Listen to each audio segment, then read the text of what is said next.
I get to be a part of so many moments. And so actually that's it's interesting because that's how I teach a referee course. And we actually do the course HerbDean.com? Yeah, HerbDean.com. Yeah, we do the course here, and this is where we go over technique and we do the practical at this gym.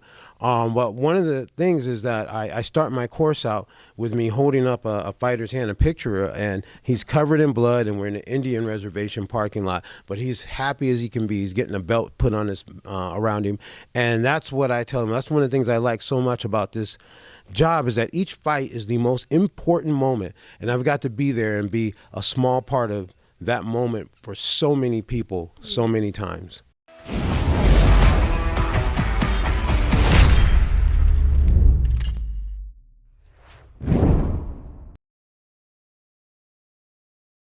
Helen Yee here at Fight Academy in Pasadena, being joined by the one and only, the great Mr. Herb Dean. Always great to see you, and especially here at Fight Academy where you're getting ready to train, right? Yeah. Thanks for coming down, and thanks for coming to our gym. This is my home. The owner of the gym is Savant Young, great guy. We've been friends for a long time, and today, Tuesday, we're going to have our little grappling session. We roll on Tuesdays and Thursdays. That's awesome, and I know you and him, you guys have known each other since the hip-hop days, right? Yeah, since like the early 90s, we used to go to freestyle sessions. Yeah, so that's how I know him, and then but also mixed martial arts. That's awesome. So for the fans that may have not known, Herb Dean's also a great rapper.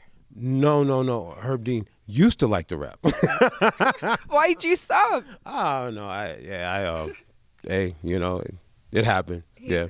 Like I mentioned, always great to see you this past weekend. Incredible return to Salt Lake City, the UFC's first time there in 6 years. So have you had a chance to reflect yet on what an incredible night that was? Oh, man, it was an amazing night of fights. It's a sport. I mean, I've been talking to everybody afterwards, just everyone I run into running into people at the grocery store. People were just like, hey, no question, this is the best sport on earth. That's what fans are saying to me, people who enjoy other sports, because every time there's just something, you never know what's going to happen.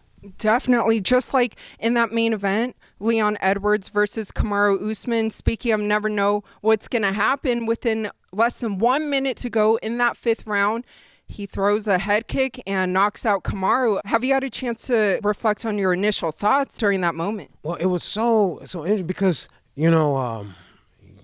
yeah, I mean, it was a great combination, classic, and it's a good one for setting something up. And the fight, Kamaru Usman's performance in that fight was, I felt like it was on another level. He was. I mean, his smoothness was like, like I hadn't seen him before. And then, you think he's, gonna just, grind that out. And then that kick out of nowhere. On that note of Kamaru and how he was looking, I know Dana White said in the post-fight press conference that Kamaru was fighting a perfect fight until, of course, that moment. Yeah, and the things he was doing in there, it was like, just right there in the pocket, seeing things, and just, he was, right into that moment. And that's the way the sport is, and that's what makes it so hard, that you have to concentrate for so long. 5-minute rounds, five-minute rounds, and one miss, turns off the lights. You were also the referee in his fight against Nate Diaz, which also in that fifth round, I mean, that was crazy too, right? Right, yeah, exactly. Same thing, yeah. You just never know, right? How can you describe the fans' energy in that moment, circling back to Leon and Kamaru? Oh, people were on fire. People were everyone was just in, just not shocked that Leon got the win, just shocked over the spectacular fashion in which it happened, So, people were talking about it all night. And in that co-main event, something else that people are talking about, I know you weren't the referee for the co-main event, but Paulo Costa versus Rockhold, did you get a chance to watch that fight at all? Oh, yeah, I watched it. That fight was crazy. I mean, just two guys just, not giving an inch, ready to trying to win the whole time. It was spectacular. Yeah. What did you think of Rockhold smearing his blood all over Paulo Costa. Have you seen something like that before? No, I haven't seen it. And, I mean, hey, I guess everybody dances to their own, tune, Yeah, it was Fight Club style, right? Yeah. It was in the moment. It was great. Yeah. Well, you did referee Luke Rockholds when he beat Chris Weidman for the title. And after he fought Paulo, he announced his retirement. So how will you remember Luke Rockholds' career? I mean, well, Luke Rockhold is a standout guy. I mean, he was an amazing champion. He was amazing on his way up, and then to retire with a fight like that. You know what I mean? I mean, he's one of the he's definitely a very special person in the sport. Definitely. And speaking of a lot going on, especially this weekend, I'm going to read a tweet that Conor McGregor said this weekend during the fights. He said refs need to separate stale positions quicker, especially if happening repeatedly. I just wanted to get your thoughts on, Conor's statement and just kind of your take on that. Well, that's this sport is evolving, and the officiating is evolving too. So that's something that that's not something that we ignore and say, hey, we're not going to look at that.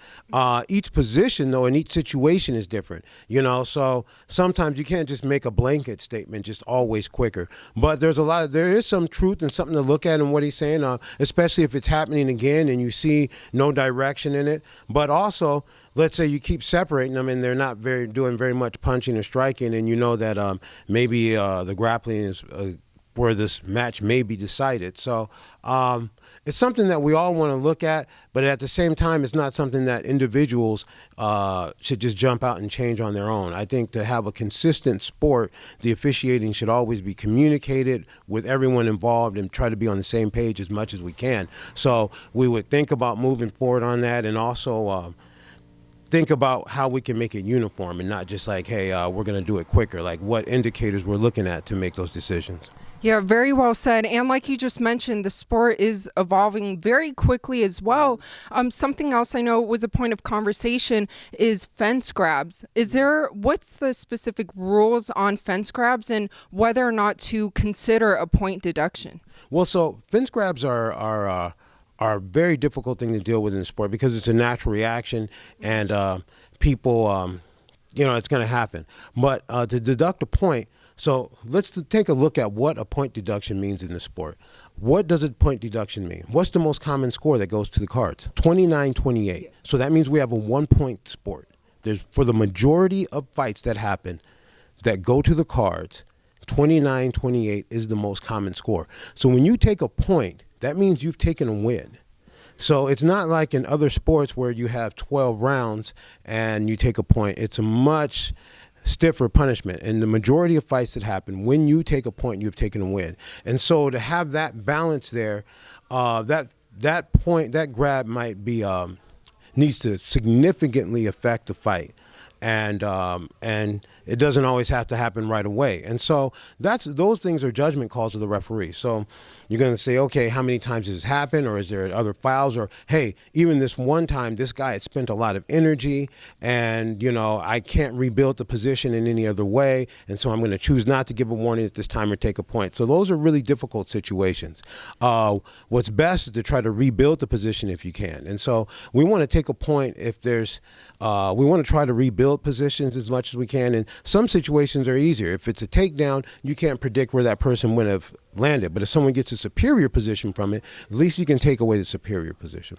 Also, another thing with fouls and decisions to take points or not points, not all fouls are equal. And so some fouls are considered harmful fouls. Some fouls are non-harmful. And so those things need to be considered also. You mentioned earlier about your referee course online, right, at herbdean.com. And I know Chris Leben, someone I spoke to a couple weeks ago, he took that course. He took the course, and man, he did a really good job. And it was awesome to have, I always have a spot here, for improving the sport, so there's some people that we encourage to come through, take the course for free.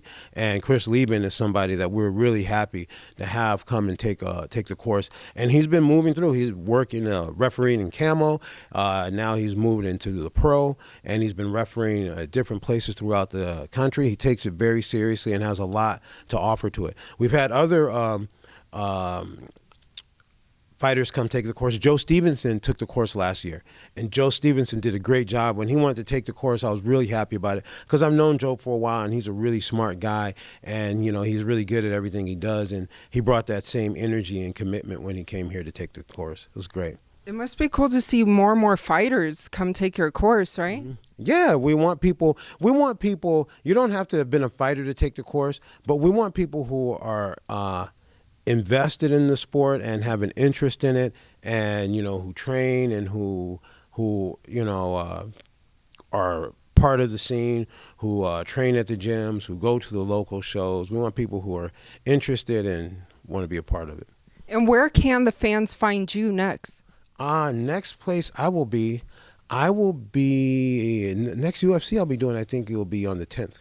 Khamzat versus Nate Diaz. Yeah, looking forward to that. Yeah, and it might be Nate's last fight. It is his last fight on his current contract. So what do you make of his legacy?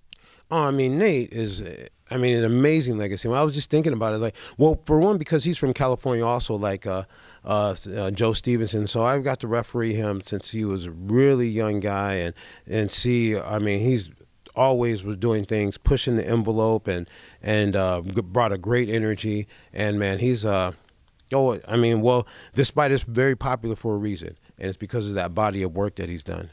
Also, the quick rise of Khamzat as well, right? Right, exactly. Well, Khamzat, he's built a large buzz in a very short amount of time. Man, it's amazing. And for all your fans, what would you like to let them know? And are you still doing your Airbnb? I stopped doing the Airbnb. It was so much fun. I like doing things like that, Airbnb. But yeah, I stopped doing the Airbnb. Right now, what am I doing that's like that? Right now, I'm doing dog sitting. Yeah. So right now I have a dog at my house, another dog that plays with my dog and stuff like that. Because I use the app. There's a dog sitting app I use, and so I was like, I should do it. It's a good thing, have different puppies come play with my puppy. So yeah, right now I have this big mixed boxer bull mastiff. I think maybe he's a big old guy, and he's a lot of fun. Well, everybody's gonna be sending their dogs to you now. Well, no, you'd have to find me, but.